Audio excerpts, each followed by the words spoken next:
Olá! Estamos começando agora o terceiro episódio da série podcast Papo Jovem, os direitos que ninguém te contou.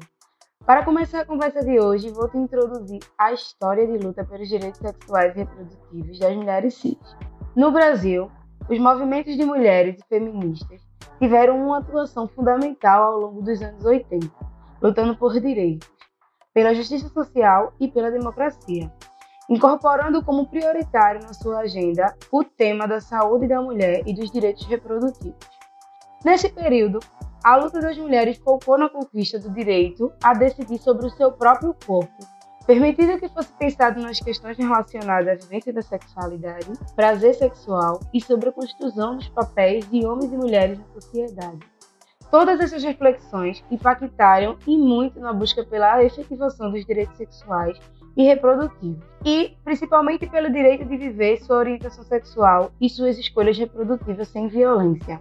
Me chamo Vitória Chateaubriand, faço parte do grupo de ativismo jovem da ONG Gestos, e para engrandecer esse debate, vamos contar com a participação da convidada Bruna Lira, que é integrante do Fórum de Mulheres de Pernambuco e da Frente Nacional pela Legalização do Aborto. Eu sou Bruna, eu tenho 22 anos, sou estudante de psicologia, estou no último ano da graduação, sou militante do Fórum de Mulheres de Pernambuco e também componho essa frente, que é uma frente nacional, a Frente Nacional contra a Criminalização das Mulheres e pela Legalização do Aborto, e aí eu componho essa frente enquanto fórum. Massa! Bruna, pessoal, vou te fazer algumas perguntas para a gente debater mais sobre esse assunto, que é de extrema importância falar sobre. 3 décadas depois, o que é que avançou nos direitos sexuais e reprodutivos para as mulheres?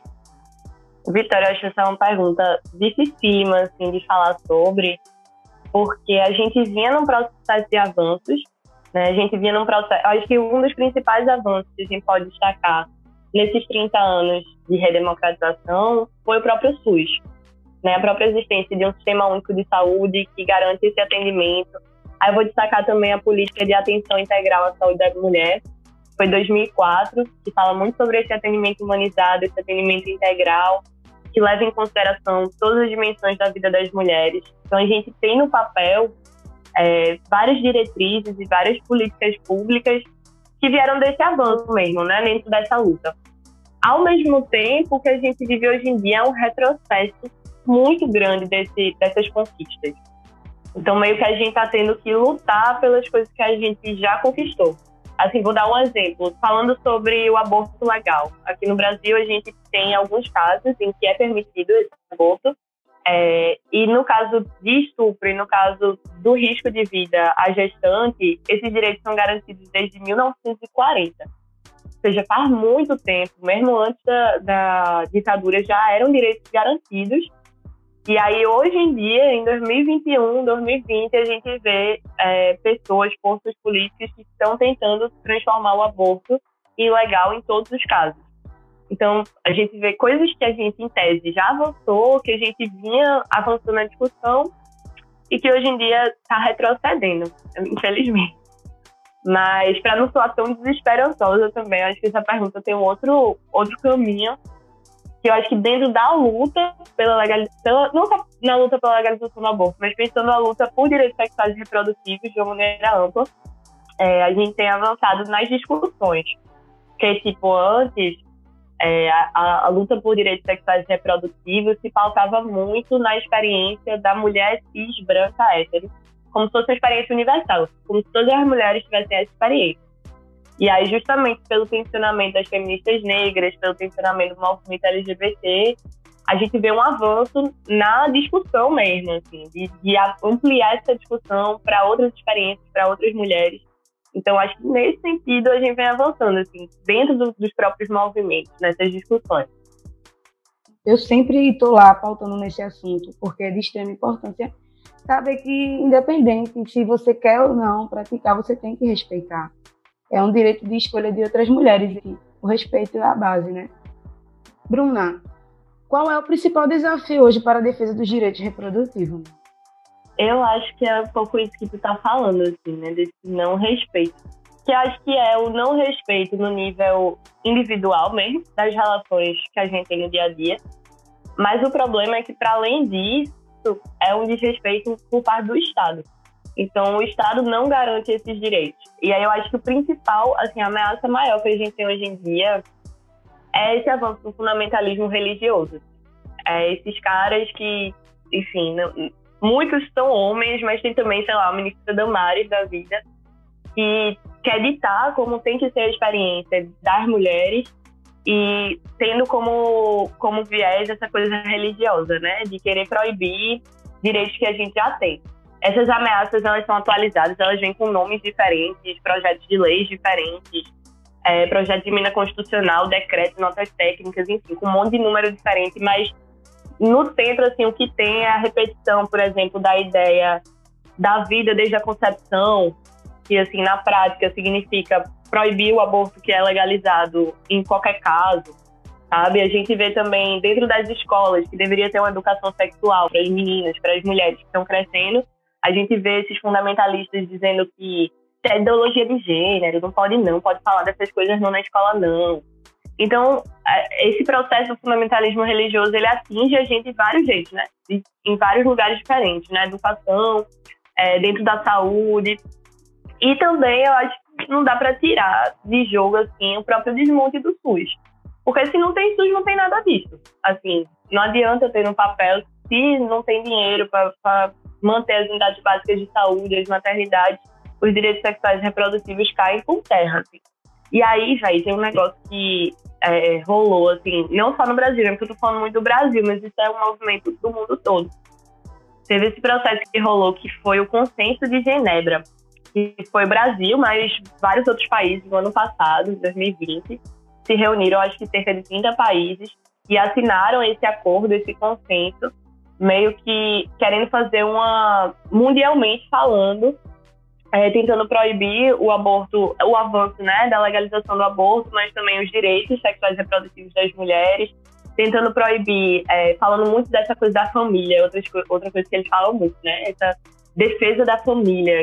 E quando eles falam família, eles não estão falando qualquer família, eles estão falando dessa família tradicional, dessa família que tem um homem, tem uma mulher, tem os filhos, que funcionam dentro desse viés religioso. Então, vê só, 30 países se reuniram nesse Consenso de Genebra para acordar que não, a gente vai defender a família, a gente vai proibir o aborto, a gente vai atacar os direitos sexuais e reprodutivos das mulheres.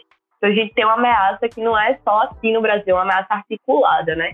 Tipo, esses homens em vários países diferentes, vários líderes políticos se reunindo para tentar mundialmente fazer uma incidência para proibir, né, e também destruir os direitos sexuais e reprodutivos das mulheres no mundo todo. É um grande processo, é uma grande luta, e eu acredito que a gente deve lutar sempre mesmo, porque eu vim saber mais sobre direitos sexuais e reprodutivos num preparatório que eu fiz para o vestibular.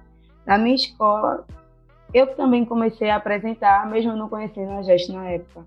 Eu fazia altas coisas sobre, antigamente na época era DST, né, e hoje em dia é IST.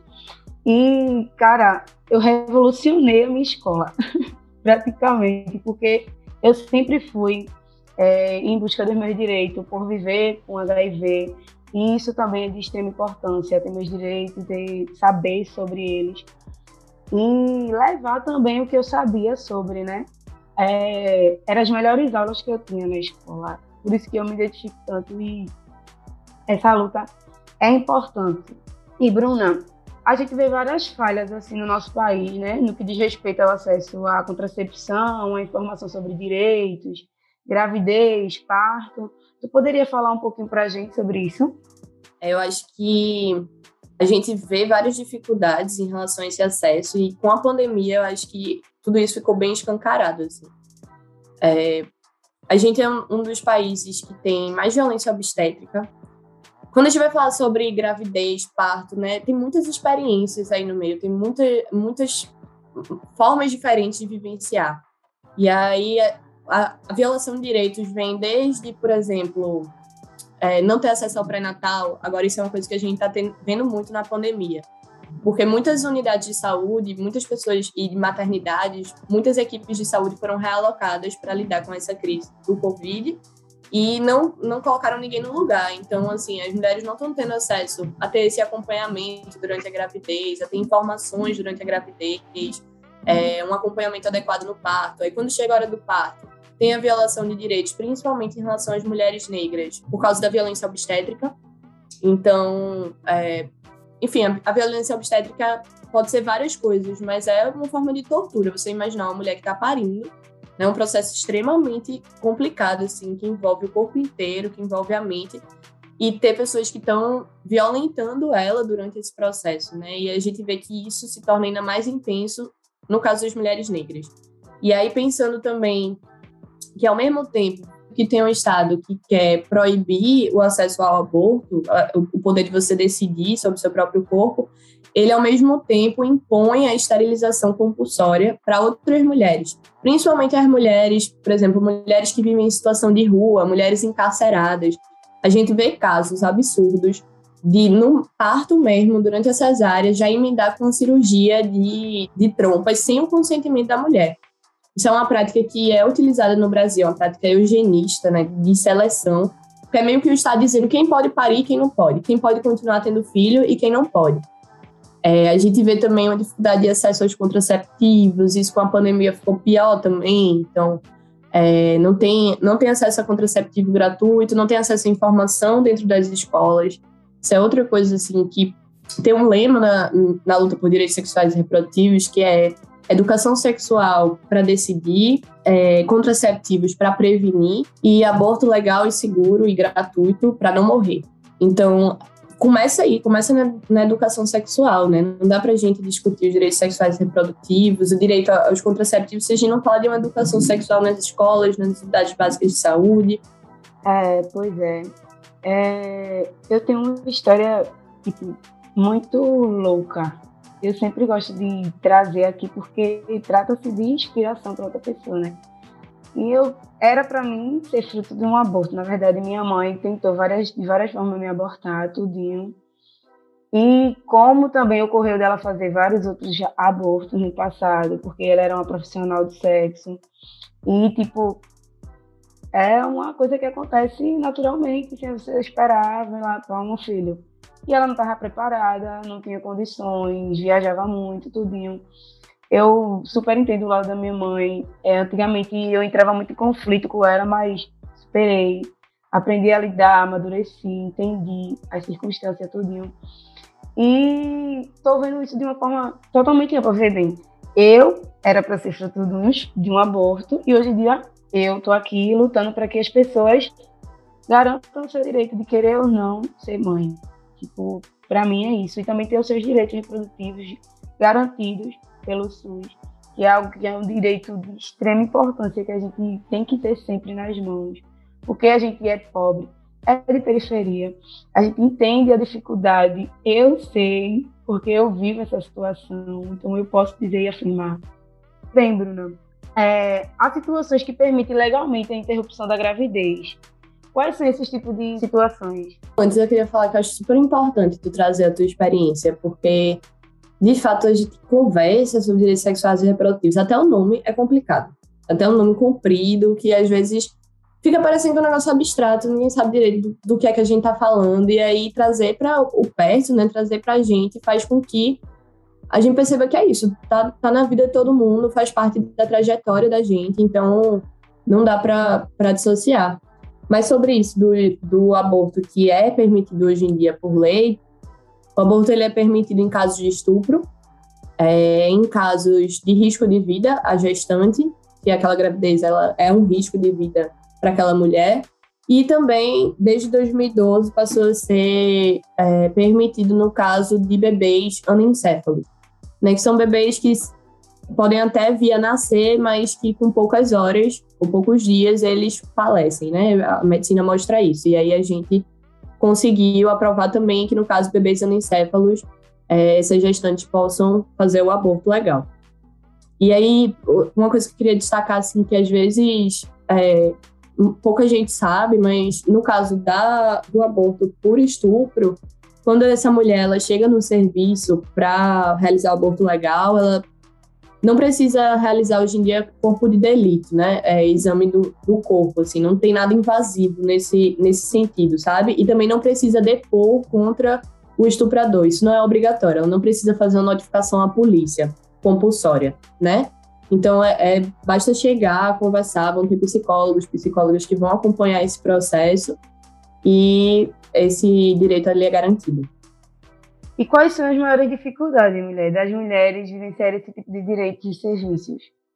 Eu acho que é o que a gente vinha conversando, assim. Pô, eu tenho um caso, velho, que rolou no passado, que eu acho que eu vou trazer porque ficou muito conhecido e que eu acho que, assim, é um nível de violação de direitos e de dificuldade de acesso muito grande, que foi aquele caso da menina do Espírito Santo, de 10 anos, que, enfim, sofria violência sexual durante grande parte da infância, engravidou de um estupro e ela foi negada no serviço da cidade dela de fazer o aborto legal, que no caso dela era garantido por dois aspectos, né? Primeiro, de ter sido uma gravidez decorrente de um estupro, porque, inclusive, pela idade dela, nem o consentimento ou não nem entra em questão. Então, se tem uma menina de 10 anos, 13 anos que está grávida, aquilo já é considerado pela lei um estupro, né? Uma gravidez decorrente de um estupro.